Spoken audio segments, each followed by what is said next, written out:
So Fred, I know when we talked at the start of the season, you talked about bringing like a Spec A type car to test in, and the idea was that you'd learn as much as you could about it. Has that plan worked? Do you think you're happy with how it's all gone? Yeah, on this side I would say that so far so good, that we did something like 4,500 kilometers so far, that it went pretty well on the reliability side, and it's the best way to collect data and to try to understand what are the options and how we can improve the car step by step.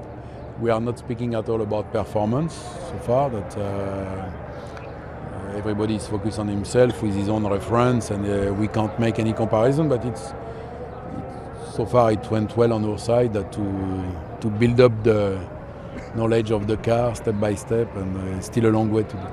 I know that you've bought new parts to the car this week. I guess more will be coming in the future. When do you think we'll see like the next step car? Because obviously you started with a baseline car. Where do you think will be your next step car? I'm really convinced that everybody will bring a huge upgrade next week, and perhaps again in Melbourne.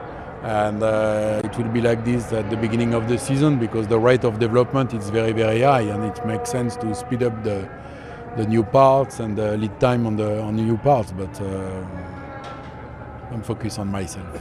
And focusing on yourself and your team, how happy are you with where you're at this part of the programme? Do you think you've done all the learning you'd want to be doing? You always want to do more, you always want to do more laps and so, but overall I think it went pretty well.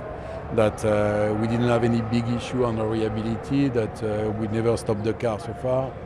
This is good. Now we have a good correlation also, it's positive, but it's nothing about performance, it's about the quality of work that we are doing on the day. I've got it, it's nothing about performance, right Fred? At one stage it will be about performance. Yeah, not thanks, today. Fred. Thanks Fred.